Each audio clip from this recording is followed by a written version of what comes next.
Die geloof waardeur ek lewe, saamgestel uit die geskrifte van Ellen White. God se plan om die mens te verlos. En ek sal my verbond oprig tussen my en jou nageslag na jou in hulle geslagte as 'n ewige verbond, om vir jou 'n God te wees en vir jou nageslag na jou. Genesis hoofstuk 17 vers 7. Soos die Bybel 2 wette aanbied, een onveranderlik en ewig, die ander voorlopig en tydelik, so is daar 2 verbonde. Die verbond van genade is die eerste keer met die mens in Eden gesluit, toe daar na die sondeval 'n goddelike belofte gegee is, dat die nageslag van die vrou die slang se kop sou vermorsel. Aan alle mense het hierdie verbond vergifnis gebied, en die ondersteunende genade van God vir toekomstige gehoorsaamheid deur geloof in Christus. Dit het hulle ook die ewige lewe beloof, op voorwaarde van getrouheid aan God se wet. So het die patriarge die hoop op verlossing ontvang. Hierdie selfde verbond is met Abraham hernie in die belofte, en in jou nageslag sal al die nasies van die aarde geseën word. Genesis hoofstuk 22 vers 18. Hierdie belofte het na Christus gewys.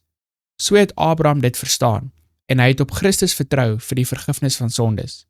Dit was hierdie geloof wat hom tot geregtigheid gereken is.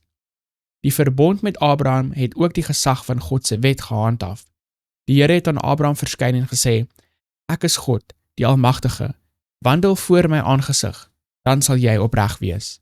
Die getuienis van God aangaande sy getroue dienaar was, omdat Abraham na my stem geluister en my ordeninge, my gebooie, my insettinge en my wette onderhou het.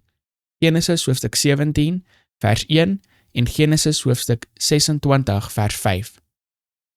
Die Abrahamitiese verbond is bekragtig deur die bloed van Christus, en dit word die tweede of nuwe verbond genoem, omdat die bloed waarmee dit verseël is, na die bloed van die eerste verbond gestort is.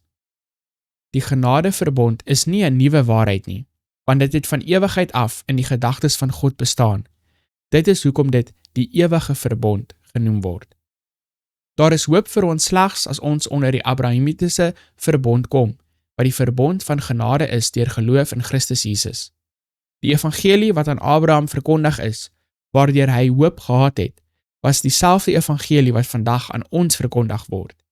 Abraham het na Jesus gekyk, wat ook die leidsman en die volëinder van ons geloof is.